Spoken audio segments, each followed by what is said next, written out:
The Leapfrog by Hans Christian Andersen. A flea, a grasshopper, and a leapfrog once wanted to see which could jump highest, and they invited the whole world and everybody else besides who chose to come to see the festival. Three famous jumpers were they, as everyone would say when they all met together in the room. I will give my daughter to him who jumps highest, Exclaimed the king.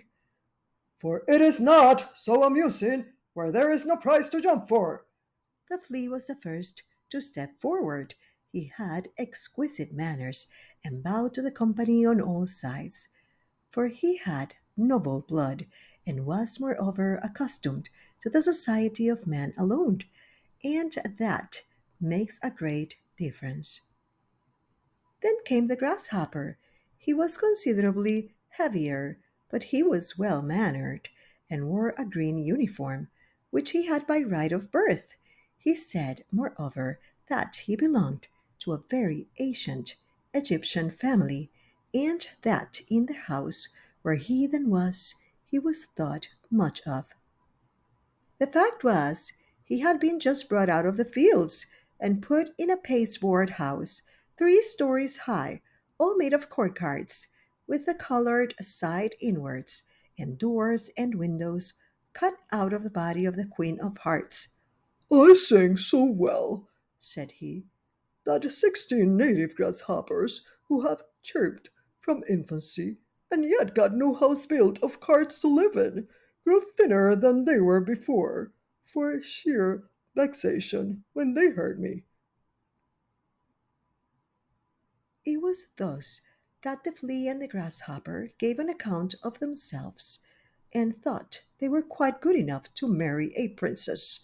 The leapfrog said nothing, but people gave it as their opinion that he therefore thought the more, and when the house dog snuffed at him with his nose, he confessed the leapfrog was of good family. The old counsellor, who had had 3 orders given him to make him hold his tongue, asserted that the leapfrog was a prophet, for that one could see on his back if there would be a severe or mild winter, and that was what one could not see even on the back of the man who writes the almanac. I say nothing, it is true, Exclaimed the king.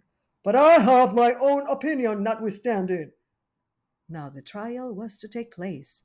The flea jumped so high that nobody could see where he went to, so they all asserted he had not jumped at all, and that was dishonorable.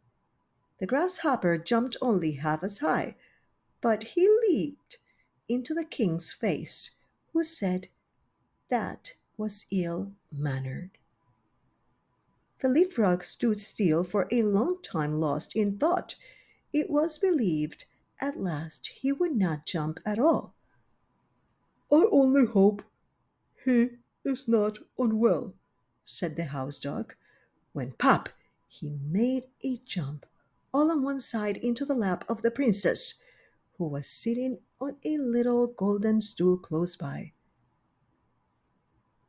Hereupon the king said, There is nothing above my daughter.